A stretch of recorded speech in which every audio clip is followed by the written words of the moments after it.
Muchas gracias, Cristian, por la presentación y también quiero agradecer muy especialmente a CIMED por invitarme a participar en este Foro Anual de la Industria 2020.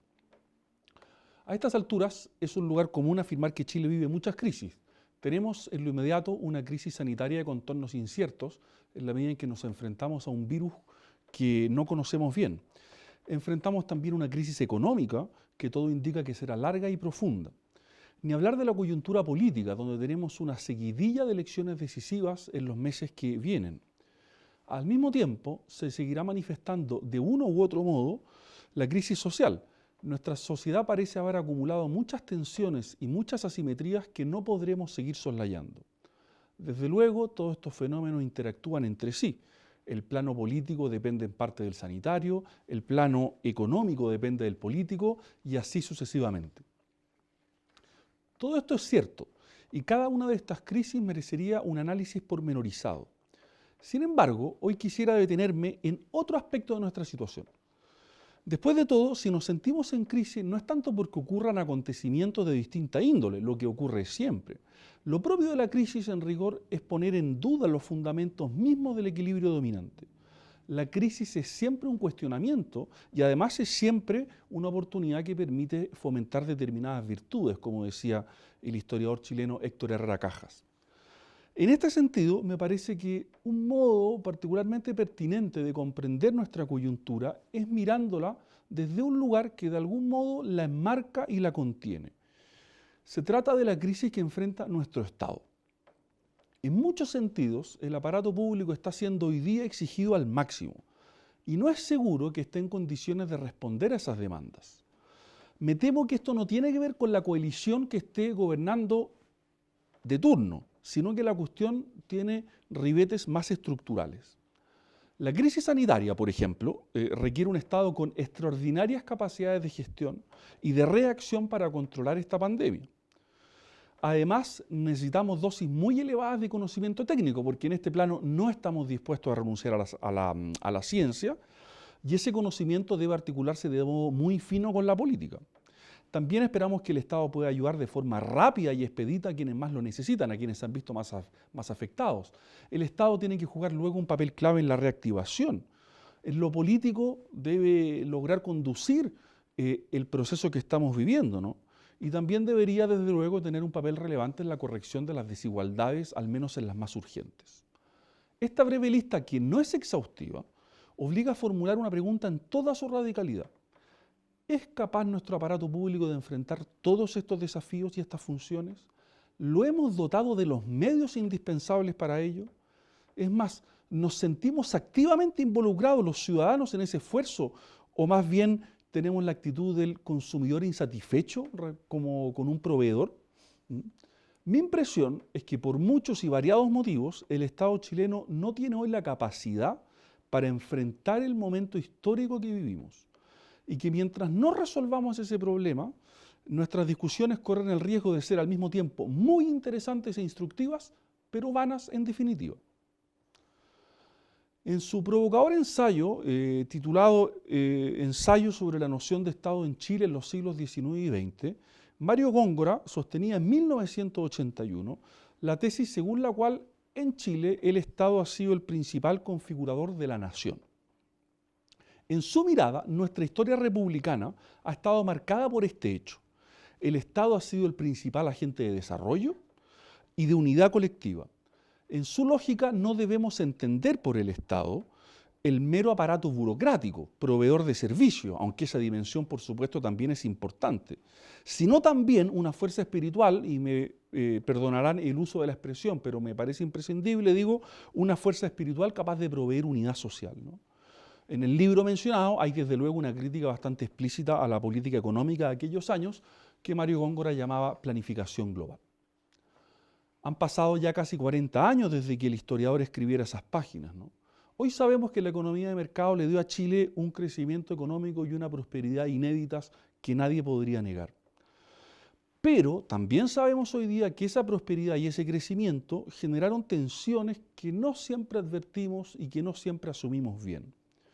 Las fuerzas espontáneas del mercado pueden ser muy dinámicas, muy enriquecedoras bajo ciertas condiciones, pero también inducen ciertas dificultades.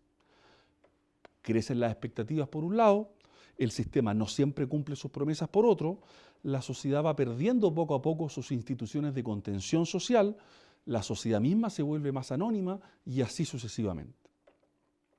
Ahora bien, la instancia encargada de asumir esas dificultades es sin duda el Estado, pero es un instrumento extraordinariamente delicado que exige una filosofía específica que puede inspirar su acción. Sin embargo, y dicho de modo muy grueso, no contamos con una filosofía política del Estado adecuada a nuestra realidad. El problema, desde luego, no es solo chileno, ¿no? Pero en Chile ha adquirido algunos ribetes o algunas características extraordinariamente singulares, ¿no? Por un lado, la derecha, por ejemplo, lleva décadas dominada por un discurso más bien tecnocrático, que le impide comprender la profundidad del problema. Además, prima en ella, en este sector, una concepción negativa de la subsidiariedad que supone darle primacía al aspecto de no intervención y no al aspecto de ayuda, subsidio, que es el origen de la palabra, ¿no? Y esto no le permite a la derecha en general, o no le ha permitido hasta ahora, desarrollar un pensamiento en torno al aparato público. Es simplemente imposible gobernar si es que se asume esa perspectiva, porque hay una especie de carencia inicial que es muy difícil subsanar una vez que uno está en el poder, ¿no? El Estado no es una empresa que puedan gobernar gerentes, no es que las capacidades gerenciales no sean necesarias, ¿no? Pero no son suficientes. Por lo mismo, y hoy ya lo sabemos, la derecha puede ganar elecciones, pero vaya que le cuesta gobernar. No tiene programa consistente más allá de los lugares comunes y de las declaraciones de buenas intenciones, ¿no? Y además suele caer en las mismas lógicas clientelares que critica. En el otro lado del arco, la izquierda, por su parte, tampoco tiene una reflexión muy elaborada al respecto, aunque por supuesto espera mucho más del Estado, ¿no? Pero salvo una apelación insistente a que el Estado crezca y garantice derechos sociales, hay poco más, ¿no? Porque esto puede sonar bien, pero no tiene una traducción inmediata demasiado fácil ni demasiado rápido, ¿no?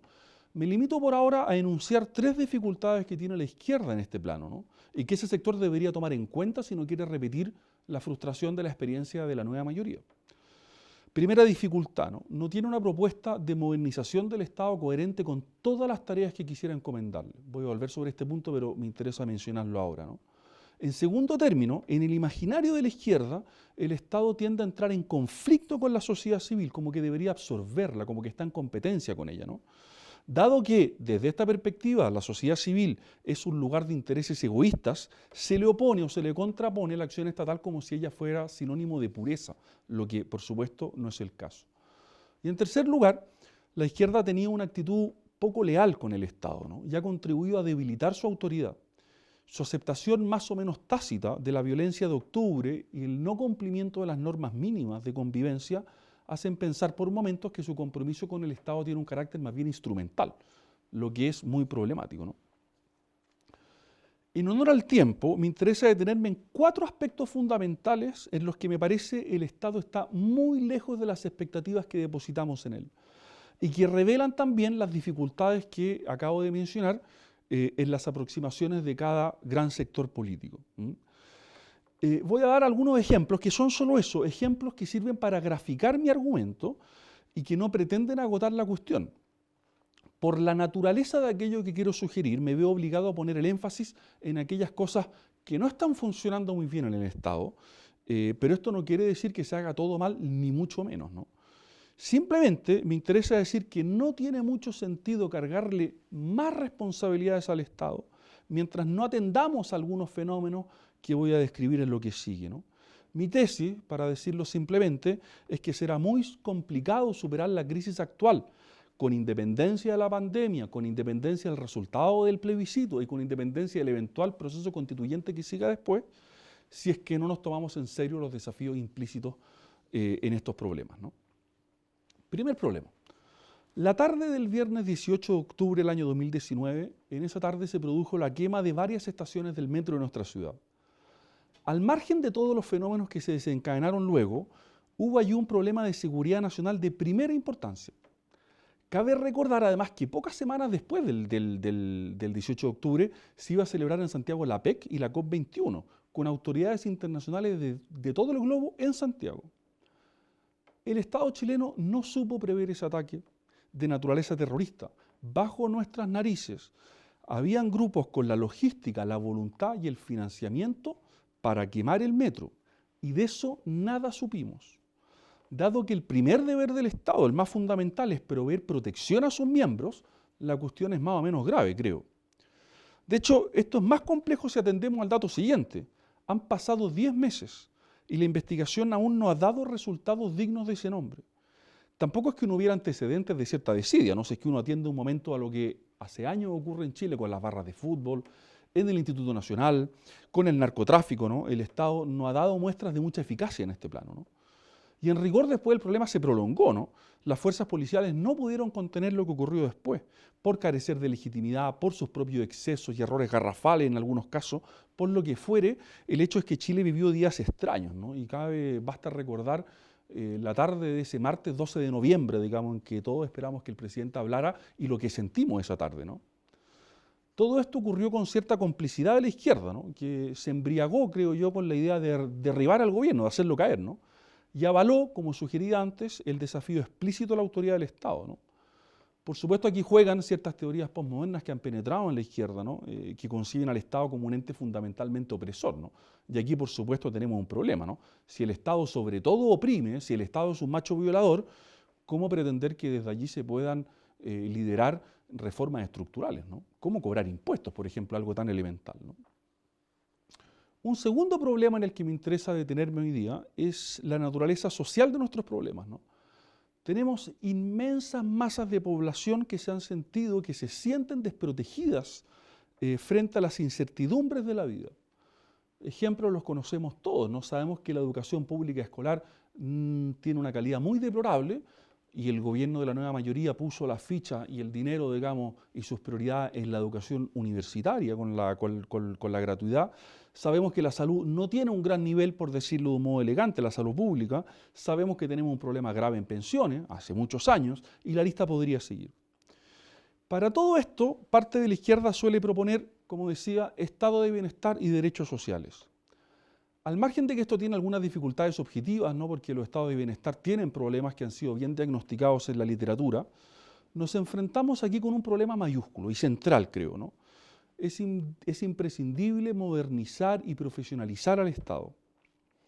Si las AFPs llegaron más rápido y de modo más eficiente que el Estado en esta pandemia, lo que es una de las grandes paradojas, es porque nuestro aparato público no tiene hoy día las capacidades mínimas, no contamos con una burocracia profesional y eficiente que pueda responder a las demandas de hoy, ¿no?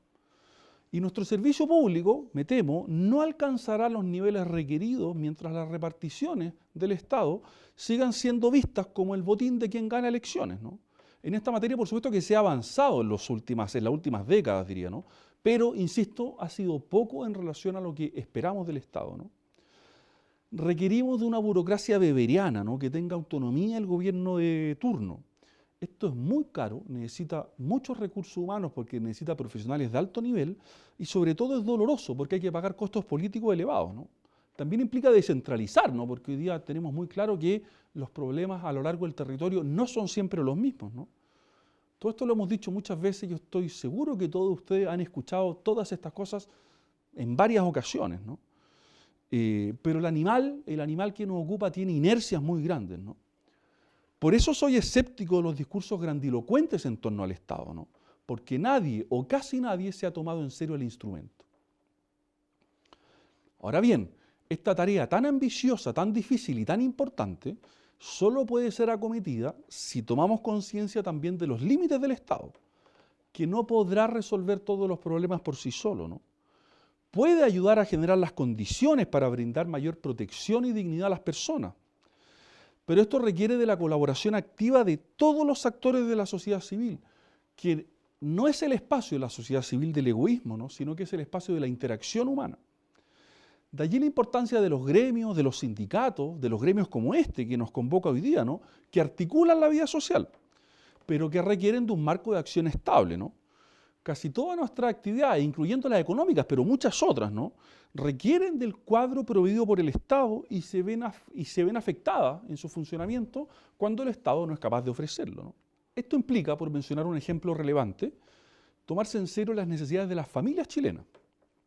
Muchos de nuestros círculos de marginalidad tienen que ver con la desestructuración familiar de las últimas décadas, ¿no? Cada vez más niños nacen fuera del matrimonio en Chile, eso es más de un 70% hoy día, ¿no? Y esto no es un problema moral entendido en términos estrechos, ¿no? Sino que es un problema social en la medida en que los vínculos familiares carecen de estabilidad. Nos sorprendemos, y con mucha razón, con muy buenos motivos, de la cantidad de padres que no pagan sus pensiones alimenticias, ¿no? Pero tampoco hemos puesto demasiado esfuerzo en transmitir y fomentar el compromiso responsable. Hemos puesto tanta atención en el individuo y en la autonomía individual que hemos olvidado que las personas nacen, crecen y se despliegan en contextos sociales y colectivos. Aquí, por ejemplo, deberíamos hacer un esfuerzo serio por fomentar la tasa de natalidad, permitir horarios de trabajo compatibles con la vida familiar, y esto toca el transporte, los horarios de trabajo el día domingo, por ejemplo, y pensar mejor nuestras ciudades, ¿no? Por mencionar solo algunos casos, ¿no? Nada de esto lo produce el cruce espontáneo de las fuerzas sociales por sí solo, ¿no? Si el Estado no articula esta realidad, nadie lo hará en su lugar. El Estado debe ser un facilitador, no solo en lo referido a la vida económica, que también debe serlo, sino a la vida humana en general. Y eso implica proteger y preservar los espacios en los que la vida humana florece y fomentar la responsabilidad personal respecto del todo social. Las personas perciben un estado distante, ¿no? La desconfianza social que se ha instalado como diagnóstico en nuestro país también incluye el aparato público, ¿no? Basta recordar que, según datos del Instituto Nacional de Transparencia, solo un 23% de los chilenos confían en el Estado, un 83% lo percibe distante y un 75% dice que lo maltrata, ¿no? Hasta aquí el Estado no está libre de nuestra crisis de desconfianza, ¿no? La derecha no tiene discurso sobre esto porque no cree mucho en ese papel articulador. La izquierda, a mi juicio, no comprende o tiene dificultades para comprender bien este problema porque le cuesta valorar y comprender la autonomía de la sociedad civil y la ve como una amenaza más que como una aliada. Un tercer problema que ha dejado al descubierto esta pandemia, ¿no? ¿Qué hacemos con la nación? ¿Qué hacemos con la idea de nación, ¿no? La globalización feliz de los años 90, inducida por el fin de la historia que fue proclamado por Fukuyama luego de la caída del muro de Berlín, nos llevó a renunciar o a abandonar ligeramente la idea de nación, ¿no?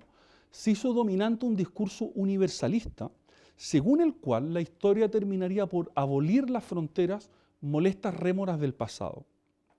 Sin embargo, la realidad política ha vuelto por su fuero, y hoy sabemos que las naciones seguirán existiendo, que el conflicto no ha desaparecido y que hay momentos y hay circunstancias en las que necesitamos fronteras. Esto se ha hecho especialmente presente en una discusión que se ha dado en estos días respecto de la migración, ¿no? ¿Qué hacer con las presiones migratorias? Aquí tienden a coincidir ciertos economistas liberales, ¿no? Con progresistas de izquierda, porque ambos son cosmopolitas.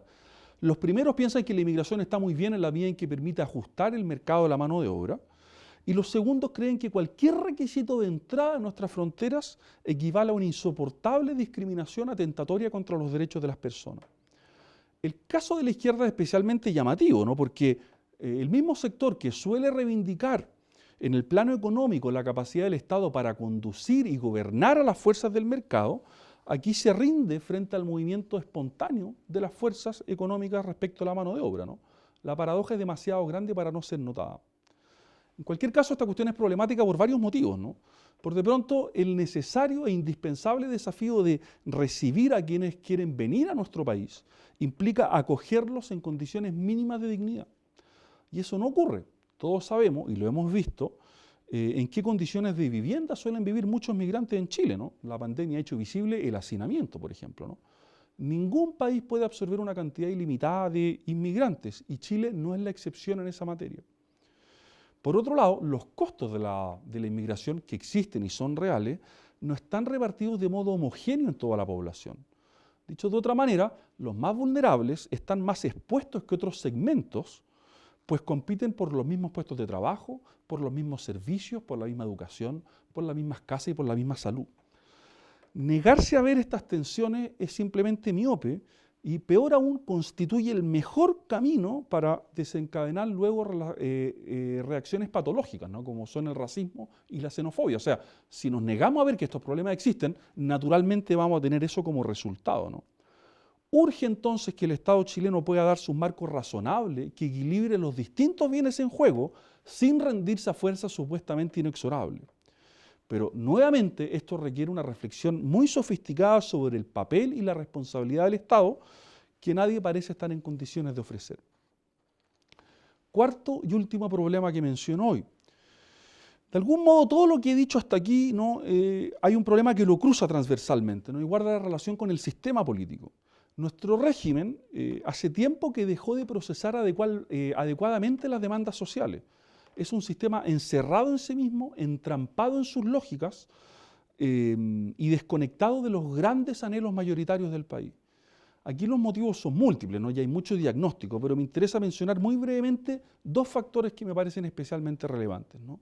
El primero es que la política perdió prestigio, ¿no? Porque los políticos dejaron de creer en ella, ese a mi juicio es el principal hecho, ¿no?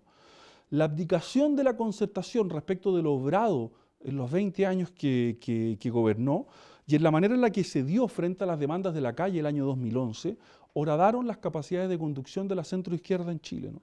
Por su parte, la derecha, según ya dijimos, ¿no? Tiene muchas dificultades para tener un discurso efectivamente político. No deja de ser llamativo que nuestros dos últimos presidentes que han gobernado durante 16 años, que gobernarán durante 16 años, los dos marquen cierta distancia con la actividad propiamente política. Y el segundo problema es que tenemos además una dificultad más estructural, ¿no? Nuestro sistema político, y deberíamos tomar nota de esto, tiende al bloqueo. El régimen electoral que tenemos, que reemplazó al binominal, que tenía sus propias dificultades, pero el actual sistema no produce mayorías, que son indispensables para los grandes acuerdos, ¿no? Esto se puede graficar con un ejemplo muy simple, ¿no? Si uno se hace la pregunta, ¿qué presidente podría tener mayoría en la configuración actual del Congreso? Bueno, ninguno. Ningún presidente podría tenerla, ¿no? Y esto afecta a la responsabilidad política, porque es muy difícil ejecutar un programa si no se cuenta con mayoría estable, aunque sea una mayoría opositora estable con la cual ir a negociar, ¿no? Y por tanto los candidatos prometen cosas que saben que no podrán cumplir, porque no están las condiciones necesarias para ellas por falta de apoyo parlamentario, ¿no? Y esto afecta a su vez la credibilidad de la palabra pública y volvemos a nuestra crisis de confianza, ¿no? La política se vuelve impotente y eso la distancia aún más de las personas.